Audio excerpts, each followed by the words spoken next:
శ్రీ గురుభ్యో నమ. నిన్నటి రోజున మనం కాశీక్షేత్రం నుండి పరమేశ్వరుడు తనను ఏ రకంగా వెడలనంపింది వ్యాస భగవానుడు అగస్త్య మహర్షికి వివరించిన విషయాలన్నిటి కూడా తెలుసుకున్నాం. ఎప్పుడెప్పుడు భీమేశ్వరుని చూద్దామా అన్న ఆరాటంతో దిక్కుమాలిన మనిషిలాగా తిరిగి సాక్షాత్తు పరమశివస్వరూపమైనటువంటి అగస్త్య మహర్షి అయిన నిన్ను చూశాను. ఇక నాకు దిగులు లేదు. తొందరలోనే భీమనాథేశ్వరుడు యొక్క దర్శనం అవుతుందని చెప్పి ఆశిస్తున్నాను అని చెప్పి అన్నాడు. తన కమండల జలంతో కళ్ళ నుంచి ఉబికి వస్తున్నటువంటి కన్నీటిని తుడుచుకున్నాడు. ఆ తర్వాత ఆ అగస్త్య మహర్షితో వ్యాసుడు ఏమంటున్నాడు, ఈవును నేనపోలెను మునీశ్వర, భాగ్యములేమి చేసి కాశీ విరహాగ్నితాపమున చట్పడినాడవు. చెప్పవయ్య నా త్రోవ మహాత్మ, దక్షపురి దూర్జటి శంభుడు భీమనాథుడు ఆర్యా విభుడు ఆశ్రయార్హుడగునా, నను నేని కొలందలచునా అని అడిగాడు. నువ్వు కూడా నాకులాగానే కాశీనగరంలో నివసించేటువంటి భాగ్యం లేక బయటకు వచ్చి బాధపడినటువంటి వాడివే కదా. ఇప్పుడు చెప్పు, నా ద్రోవ ఏమిటి, నాకేది మార్గం? దక్షపురి దుర్జటి శంభుడు భీమనాథుడు ఆర్యా విభుడు అయినటువంటి ఈయన ఆశ్రయించడానికి అర్హుడేనా? నన్ను ఆయన ఏలుకుంటాడా, అంటే నన్ను ఆయన రక్షిస్తాడా? ఏ విషయం చెప్పవయ్యా అని చెప్పని అడిగాడు. దానికి ఇంకా ఏమంటాడు, దాన్ని ముక్కు మొగంబు చూడక ఒక మోసపు మాటకు విశ్వనాయకుండు, ఎక్కడికైన పొమ్మనుచు ఎర్రని చూపుల చూచెనల్కతో. ముక్కు మొకంబు చూడక మోసపు మాటకు విశ్వనాయకుండు, ఎక్కడికైన పొమ్మనుచు ఎర్రని చూపులు చూచే అల్కతో. జిక్కరణంబు చేయచను తెంచితి కాశి నుండి, నాకు తా దిక్కై భీమనాయకుడు తీర్చునొకో అవమాన దుఃఖముల్.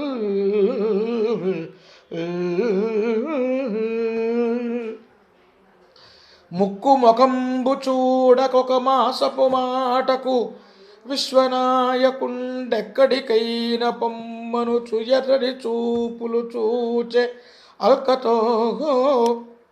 ధిక్కరణంబు సేయచను దించితి కాశి నుండి, నాకు తా దిక్కై భీమనాయకుడు తీర్చునుకో అవమాన దుఃఖమున్ అని అడుగుతున్నాడు. ముక్కు ముఖం చూడకుండా, ఏం మాట్లాడానో వినకుండా, ఏదో ఒక మోసంతో కూడినటువంటి మాటను విని విశ్వనాయకుడు నన్ను ఏం చేశాడు, కాశీ నుంచి తక్షణం ఎటైనా పో అని చెప్పి కోపంతో కూడినటువంటి కళ్ళతో తీక్షణంగా నన్ను ఆదేశించాడు. ఆయన ఆదేశాన్ని ధిక్కరణ చేదల్చి నేను బయటకు వచ్చేసేసాను కాశీ నుంచి. ఇప్పుడు అక్కడ నాకు జరిగిన అవమానాన్ని ఈ భీమనాయకుడు స్వీకరించి నన్ను కాపాడుతాడా లేడా అని చెప్పని, నా అవమాన భారాన్ని తీరుస్తాడా లేదా అని చెప్పని అడుగుతున్నాడు అగస్త్య మహర్షిని. ఇక్కడ నన్ను కన్న తల్లి అన్నపూర్ణా మహాదేవి విశ్వనాథుదేవుతరిణి గురుత చెప్పి తన్ను కొలువంగ పుత్తేర వచ్చినాడ ఏలవలదె తనకు. నన్ను గన్న తల్లి అన్నపూర్ణా మహాదేవి విశ్వనాథదేవు తరుణి గురుతు చెప్పి తన్ను కొలవంగ పుత్తేర వచ్చినాడ ఏలవలది తనకు. నన్ను కన్న తల్లి ఆ అన్నపూర్ణ మహాదేవి విశ్వనాథుని యొక్క తరుడి అయినటువంటి ఆ అన్నపూర్ణ మహామాత గుర్తు చెప్పింది, నైనా నువ్వు ఎక్కడికి పోవక్కర్లేదు, ఇక్కడికి పో, దక్షిణేశ్వరం దక్షిణ కాశీకి వెళ్ళు, అక్కడ భీమనాయకుడు నిన్ను ఆదరిస్తాడు అని చెప్పింది.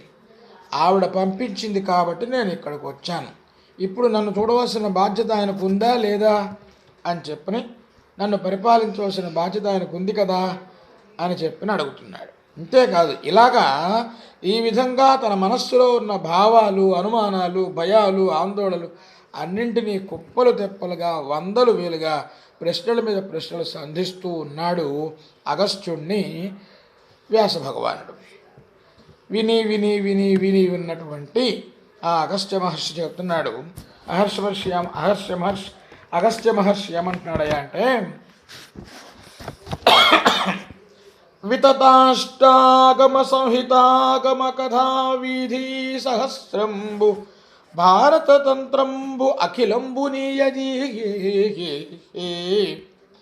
అపారంబైన ఆమ్నాయ సంతతి నీచే వివరింపగాబడియే విద్యావర్ధన నీవు ఈ క్షితిలో కానని క్షేత్రముల్ కలవే ఈ చింతాభరం బేటికిన్ అన్నాడు.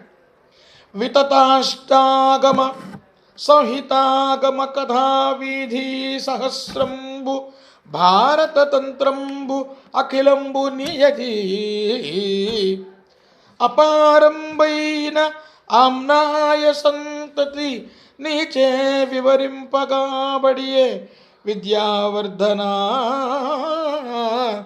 నీకు ఈ క్షితిలో కానని క్షేత్రముల్ కలవే ఈ చింతాభరం బేటికిన్.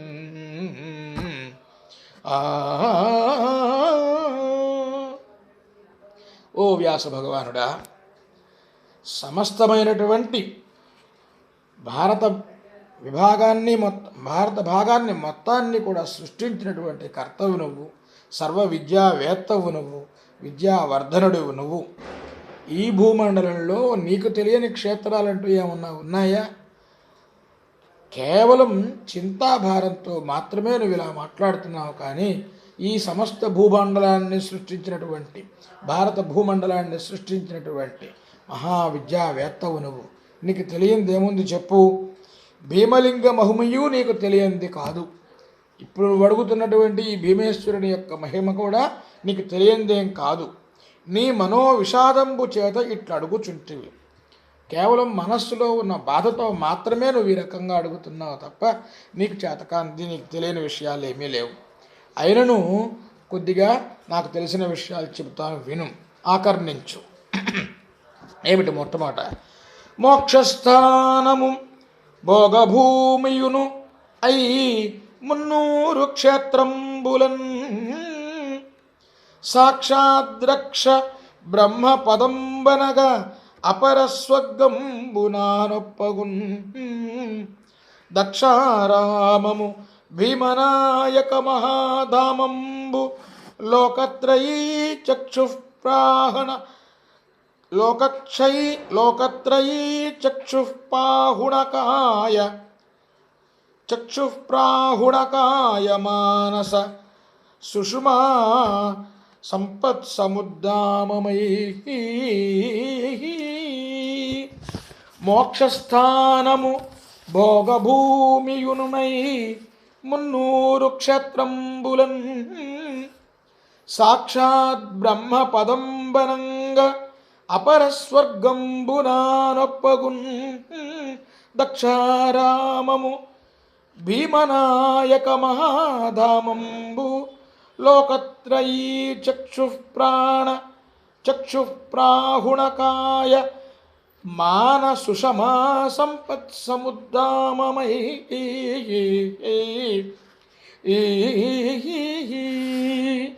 ఇంకొకసారి విందాం. మోక్షస్థానము భోగభూమియునునై మున్నూరు క్షేత్రంబులన్ సాక్షాత్ బ్రహ్మపదంబనంగ అపరస్వర్గంబునానొప్పగున్ దక్షారామము భీమనాయక మహాధామంబు లోకత్రయీ చక్షు ప్రాహుణుకాయమాన సుషమా సంపత్ సముద్ధామమై.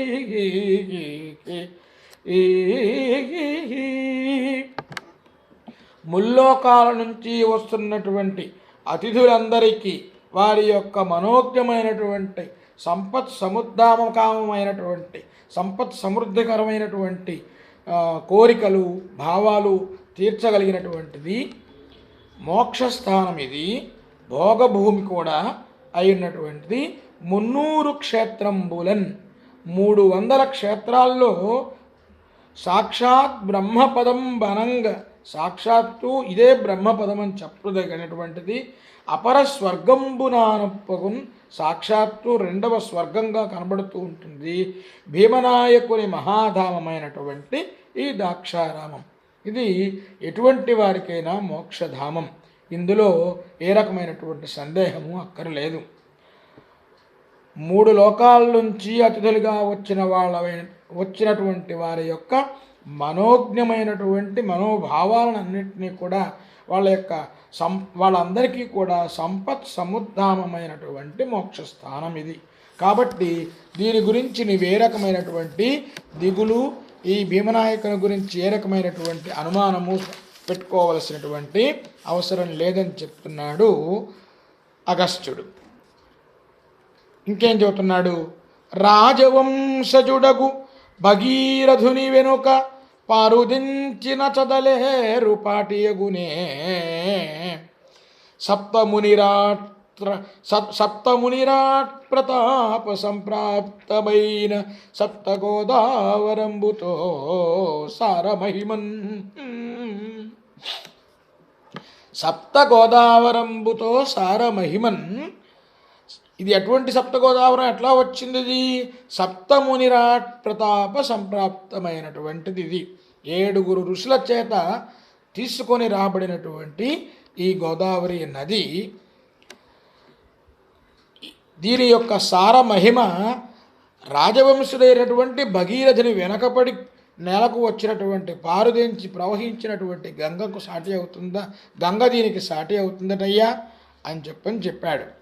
సప్తఋషులు భూమండలానికి తెచ్చినటువంటి నది కనుక దీనిని సప్తగోదావరం అని చెప్పని అన్నారు. రాజమహేంద్ర వరకు ఏకధాటిగా ప్రవహించినటువంటి ఈ గోదావరి నది ధవళేశ్వరం ఆనకట్ట నుంచి 7 పాయలుగా చీరి 7 ప్రాంతాలకు విస్తరించింది. అందులో కూడాను అవన్నీ గౌతమి, వశిష్ఠ, వైనతేయ, ఆత్రేయ, భరద్వాజ, తుల్యభాగ మరియు కశ్యప అనేటువంటి పాయలుగా విడిపోయినటువంటిది ఈ గోదావరి. ఇందులో కూడా గౌతమి, వశిష్ఠ, వైనతేయ నదులు మాత్రమే ఈనాటికి ప్రవహిస్తూ ఉన్నాయి. మిగిలినవన్నీ కూడా ఈ గోదావరికి అంతర్వాహినులుగా ప్రవహిస్తూ అంతర్వేది వద్ద గౌతమ మహర్షి చేత అంతర్వేది వద్ద వశిష్ఠ మహర్షి చేత గౌతమి నది సముద్రంలో కలపబడింది. కాబట్టి దాన్ని సంగమం క్షేత్రం అని చెప్పని అన్నారు. కాబట్టి ఈ సంగమ క్షేత్రంలో పుష్కర కాలంలో ఎవరైతే స్నానం ఆచరిస్తారో అటువంటి వారికి 7 జన్మలలో చేసిన పాపాలన్నింటినీ కూడా తొలగిస్తుంది. కాబట్టి ఈ సప్తగోదావరాన్ని మించినటువంటిది కాదు ఆ గంగానది అని చెప్పుకుంటూ వచ్చాడు. మహర్షులు తీసుకొచ్చినటువంటి గోదావరి నది ఇది. దీనికి మహారాజు కొడుకైనటువంటి మహారాజు వంశీకుడైనటువంటి భగీరథుడు తెచ్చినటువంటి గంగానది ఏమాత్రము సాటి కాదు అని చెప్పని అగస్త్య మహర్షి చెప్పినట్లుగా శ్రీనాథ మహాకవి మనకు వివరిస్తూ ఉన్నాడు. ఇంకా ఈ క్షేత్రాన్ని గురించి చెప్పుకుంటే దక్ష ప్రజాధినాథ మహాధ్వర క్రియా దీక్షాధిగమ పుణ్యదేశమునకు బ్రహ్మ విష్ణు పురందర ప్రధాన సుపర్వ పరమ సంయమి సభాభవనమునకు దాక్షాయణీ యోగ దహనార్చిరున్మేష సామిధేనీ మంత్రచూతమునకు వీరభద్రభుజా విహార హేళా సమారంభ నాటక నాట్యరంగమునకు అమృతమయ దివ్య తేజస్వయం లింగ శాంత భీమేశ్వరేశ్వర స్థానమునకు దక్షవాటంబునకు మోక్షధామమునకు భోగ జన్మస్థలమునకు ఏ పురంబు సరియే సాక్షాత్తు దక్ష ప్రజాపతి మహాయజ్ఞం చేసినటువంటి ప్రదేశం ఇది. అటువంటి ఈ పుణ్యస్థలానికి బ్రహ్మ విష్ణు పురందర ప్రధానాది సమస్తమైనటువంటి దేవతలు విచ్చేసినటువంటి సభాభవనం ఇది. ఈ దక్షాధ్వర్కి జరిపినటువంటి ఈ స్థలం. ఇదే స్థలంలో దాక్షాయణి యోగమాయ చేత దహించబడింది. తండ్రి తన భర్తను అవమానించిన కారణంగా దాక్షాయణి దహనం కాబడినటువంటి ప్రదేశం అవటం. తర్వాత ఇటువంటి ప్రదేశంలో వీరభద్రుడు తన భుజా విహారంతో సమస్తమైనటువంటి వారిని కూడాను భయకంపితులను చేసి అందరికీ కూడాను ఈ స్థానంలో చనిపోయినటువంటి వాళ్ళందరికీ కూడా మోక్షాన్ని ఇవ్వడానికి కారణమైనటువంటి ప్రదేశం ఇది. ఇది ఎటువంటి వారికైనా మోక్షాన్ని ఇచ్చేటువంటి ప్రదేశం ఈ దక్షవాటిక. దీన్ని మించినటువంటి స్థలం ఇంకొకటి ఏది కూడా ఈ భూలోకంలో లేదు. దీని సాటి అయినటువంటి స్థలం ఏది కూడా భూలోకంలో లేదు అని చెప్తున్నాడు వ్యాస మహర్షికి అగస్త్యుడు. నీరు కడగోళ్ళగూడి మున్నీటి గవయు మొగులు పడి వాహినులకెట్లు మొరయవచ్చు వార్ధులేడింటికి వలపు వనితయైన మంగళోత్సంగ గౌతమి గంగ ఎదురా.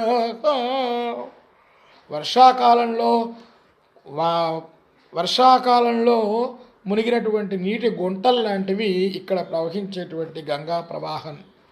కానీ వార్ధులు 7 నుంచి కూడాను ఈ మంగళోత్సవాన్ని సమీకరించేటువంటిది గౌతమి నది అయినటువంటి ఈ గంగ. ఈ గౌతమి నది ముందు ఏ రకమైనటువంటి నది కూడాను సమానమైనది కాదు అని చెప్తున్నాడు. ఎక్కడ చూచిన సరసి, ఈ ప్రాంతం అంతా ఎలా ఉంటుందంటే దక్షవాటిక అంతా ఎక్కడ చూచిన సరసి ఎక్కడ చూచిన దేవమందిరంబు ఎక్కడ చూచినంతటిని ఎక్కడ చూచిన పుష్పవాటికల్ ఎక్కడ చూచిన అది మహీవలయంబున భీమమండలం బెక్కడ అన్యమండలములెక్కడ భావన చేసి చూచిన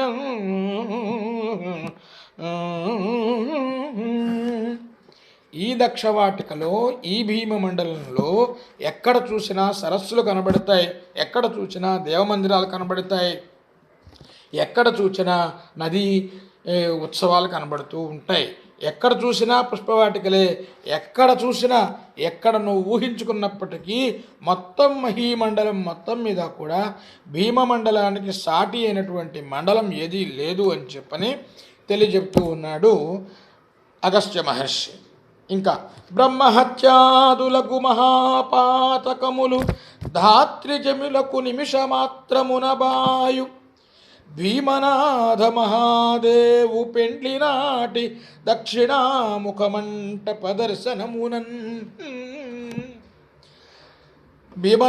భీమనాథ మహాదేవుని యొక్క కళ్యాణ మంటపమైనటువంటి దక్షిణాముఖ మంటప దర్శనం చేస్తే చాలు బ్రహ్మహత్యలు మొదలైనటువంటి ఎటువంటి ఘోర పాతకాలు చేసినా సరే ఆ పాతకాలన్నీ కూడా తీరిపోతాయి అని చెప్పని ఒక్క నిమిషం మాత్రంతోనే తీరిపోతాయి. ఒక్క నిమిషం ఆ భీమనాయకుని యొక్క పెండ్లి అయినటువంటి దక్షిణాముఖ మంటపం ఇంక చూస్తే చాలు వారి యొక్క పాతకాలన్నీ కూడా తుడిచివేయబడతాయి అని చెప్తున్నాడు. ఇంకా ఏం జరిగిందండి, ఇంకా ఏం చెప్తున్నారు ఆయన? కార్తికీ వేళ భీమశంకరుని నగర దూరునెవ్వాడు జ్వాలాతోరణంబు. కార్తికీ వేళ భీమశంకరుని నగర దూరునెవ్వారు జ్వాలాతోరణంబు. కాదు, ఎవ్వాడు చిచ్చర తోరణంబు అతడు దూరడు ప్రాణ నిర్యాణ వేళ ఘోర యమపట్టణ ద్వార తోరణంబు. మళ్ళొక్కసారి చూడండి. కార్తికీ వేళ భీమశంకరుని నగర దూరునెవ్వాడు చిచ్చర తోరణంబు అతడు దూరడు ప్రాణ నిర్యాణ వేళ ఘోర యమపట్టణ ద్వార తోరణంబు. కార్తీక మాసంలో ఈ భీమనగరంలో ఎవరైతే జ్వాలా తోరణాన్ని దర్శించుకుంటారో వాడు ప్రాణం పోయే సమయంలో ఎట్టి పరిస్థితులను కూడా యమద్వారాన్ని చూడడు.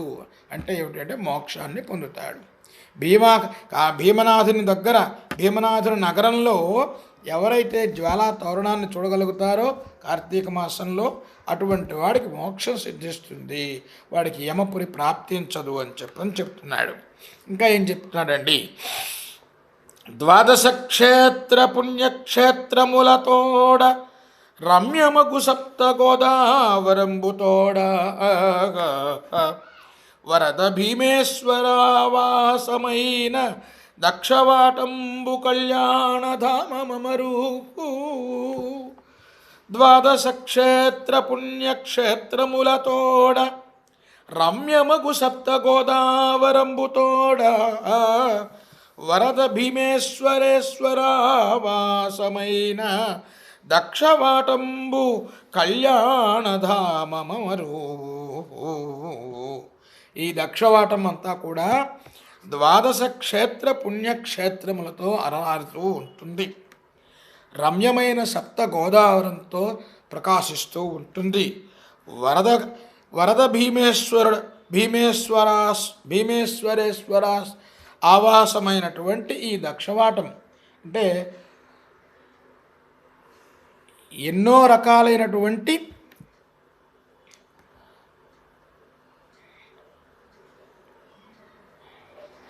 కోర్కెలు తీర్చేటువంటి భీమేశ్వరావాసమైనటువంటి ఈ దక్షవాటం దక్షిణ యొక్క దక్షవాటములో ఉన్నటువంటి దక్షవాటంగా పేర్కొనబడేటువంటి ఈ ప్రాంతం ద్వాదశ క్షేత్రములతోనూ ద్వాదశ పుణ్యక్షేత్రములతోనూ సప్త గోదావరాలతోనూ వరద భీమేశ్వరుడితోనూ కూడాను. వరద భీమేశ్వరుడు అంటే ఆశీస్సులు ఇచ్చేటువంటి కోరికలు తీర్చేటువంటి భీమేశ్వరునితోనూ అలరారుతూ ఉంటుంది అని చెప్తున్నాడు. ఇంకా ఏమన్నాడు? దక్షారామంలో ఎల్లప్పుడూ రుద్ర సంబంధమైన పారాయణాలు జరుగుతూ ఉండటం చేత అవి అక్కడ పక్షులకు కూడా అభ్యంత రుద్రపారాయణ చేయటం అనేటువంటిది. గోరువంకలు పంచాక్షరి మంత్రాలు పఠిస్తాయట, కోయిలలు నీలకంఠ స్తోత్రాన్ని చదువుతాయట, తుమ్మెదలు నమకాన్ని, నెమళ్ళు ప్రణవాన్ని ఉచ్చరిస్తాయట. గౌతమి ఎల్లవేళలా ప్రవహిస్తూ ఉద్యానంలో ఉన్నటువంటి చెట్లకు తీగలను కూడాను పెంచుతూ పూలను పుష్పింపచేస్తూ పూజాది కార్యక్రమాలకు ఆటంకం లేకుండా చేస్తూ ఉంటుందట. ఇట్టివి ఎన్ని చెప్పుకున్నప్పటికీ చివరికి యథార్థం ఏమిటంటే ఈ భీమేశ్వరుడే ఆ విశ్వేశ్వరుడు, ఈ గోదావరియే ఆ గంగ, ఈ గణపతియే అక్కడ ఉన్నటువంటి డుంటి గణపతి, ఇక్కడ ఉన్న దండపాణియు కూడా అక్కడి వాడే, ఇక్కడి భైరవుడే అక్కడి కాలభైరవ స్వామి, ఇక్కడి నందియే అక్కడి నందీశ్వరుడు. కనుక ఈ దక్షవాటిక కూడా ఆ కాశీ మహానక్షత్రమే కదయ్యా అన్నాడు అగస్త్యుడు. ఇంకేం చేస్తారు? గంధర్వులు, కిన్నరులు, దేవతలు తమకిష్టమైనటువంటి అన్ని రకాలైనటువంటి భోగాలను అనుభవించి మోక్షాన్ని పొందడం కోసం మనుషులుగా ఈ భీమేశ్వరుని యొక్క సన్నిధిలో జన్మించాలని కోరుకుంటూ ఉంటారట. సాక్షాత్తు దేవేంద్రుడే అప్సరకాంతలతో ఇక్కడకు వచ్చి జాతరలు చేయిస్తూ ఉంటాడట. 7 అధోలోకాలను కూడా పగలగొట్టుకుంటూ అంటే చీల్చుకుంటూ వచ్చినటువంటి ఆదిశేషుడు, అంటే ఎక్కడో పాతాళంలో ఉన్నటువంటి ఆదిశేషుడు, అట్లాగే పైన ఎక్కడో ఉన్నటువంటి సూర్యుడు కూడా ఈ మొత్తం సమస్తమైనటువంటి 3,000,000 దేవతలు కూడా ఇక్కడికి వచ్చి సప్తగోదావరిలో స్నానం ఆచరించి ప్రతిరోజు కూడా ఈ భగవానుడికి ఎవరికి భీమనాయకునికి పూజలు చేసి వెళ్తూ ఉంటారట. ఒక్క మాటగా చెప్పాలంటే ఏంటయ్యా, ఈ దక్షామ మహేశ్వరం ఈ భీమనాయకుని మహిమ గురించి చెప్పాలంటే, విశ్వపతి భీమనాథేశ్వరేశ్వరుండు కర్తయ్యుండి భోగమోక్షములనిచ్చు భక్తజనులకు అట్టి వైభవ పదంబు మండనము మేదినికి భీమ మండలంబు.